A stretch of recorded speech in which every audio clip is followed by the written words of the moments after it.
Guys, आजकल की भागती दौड़ती जिंदगी और हेक्टिक स्केड्यूल की वजह से बहुत सारे लोग चिड़चिड़ेपन या फिर मूड स्विंग्स के शिकार हो जाते हैं। और अगर आप भी उनमें से एक हैं तो ये छोटा सा वीडियो आपको काम आ सकता है। गाइस, जब भी आपको चिड़चिड़ापन महसूस हो या फिर आपका मूड खराब हो, इन दैट केस आप लोग 2-3 काजू खाइए। जी हाँ गाइस, काजू का सेवन आपके मूड को काफी हद तक ठीक कर सकता है। गाइस, भगवान ने ना इंसान नामक एक बहुत ही गजब की मशीन बनाई है। कैसे?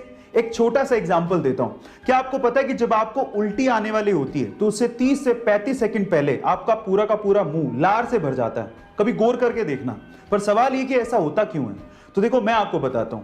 आपकी जो लार होती है ना, वो क्षारीय यानी बेसिक नेचर की होती है। और जब आपको उल्टी आने वाली होती है तो उल्टी के साथ साथ पेट से खतरनाक एसिड भी मुंह में आने वाला होता है।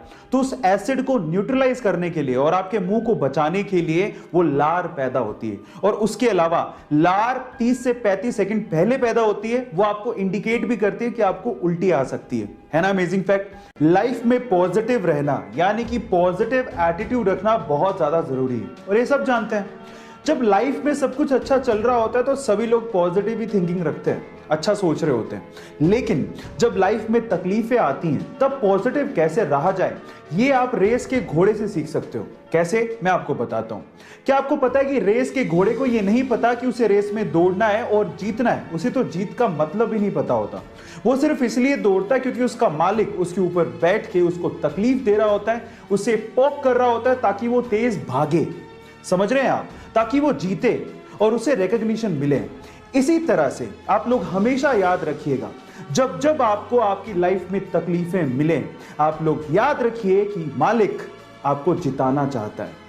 इस तरह से आप अपने एटीट्यूड को अपनी लाइफ में पॉजिटिव बना के रख सकते हैं, तब भी जब आपकी लाइफ में तकलीफें हों। एक बार बहुत सारे मेंढक जंगल से जा रहे थे। अचानक से 2 मेंढक पैर फिसलने की वजह से दलदल वाले खड्डे में फंस गए। अब वो बाहर निकलने की कोशिश कर रहे थे लेकिन निकल ही नहीं पा रहे थे। इतने में बाकी मेंढकों ने कहना शुरू किया कि इस खड्डे से बाहर निकलना मुश्किल ही नहीं, नामुमकिन है। यह सुनकर तो एक मेंढक हिम्मत ही हार गया और दलदल में फंसकर उसने अपनी जान गंवा दी। लेकिन दूसरे मेंढक ने हिम्मत नहीं हारी, वो कोशिश करता रहा और फाइनली उस खड्डे से बाहर निकल गया। इतने में बाकी मेंढकों ने उससे पूछा कि तुमने क्या हमारी आवाज नहीं सुनी थी? तुम कैसे बाहर आ गए?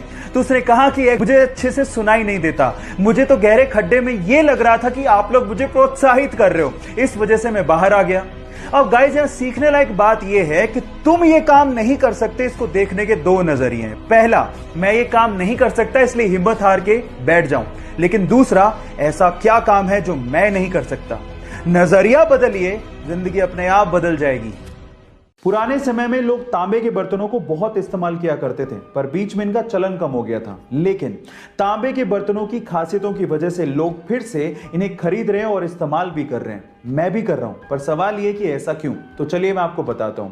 देखिए, ऐसा है कि तांबे के बर्तनों में रात में पानी भर के रखने से और फिर सुबह उठते ही इसी पानी को खाली पेट पीने से आपकी बॉडी की इम्यूनिटी पावर बढ़ती है। इनफैक्ट इनमें खाना खाने से, पानी पीने से आपकी बॉडी की बैक्टीरिया और वायरस से लड़ने की क्षमता भी बढ़ती है। गाइस, है ना अमेजिंग फैक्ट? क्या आप लोग भी तांबे के बर्तन इस्तेमाल करते हैं? चैट सेक्शन में जरूर लिखिएगा और ऐसे अमेजिंग वीडियोस के लिए यूट्यूब पे हमारे चैनल को सब्सक्राइब कर लीजिएगा।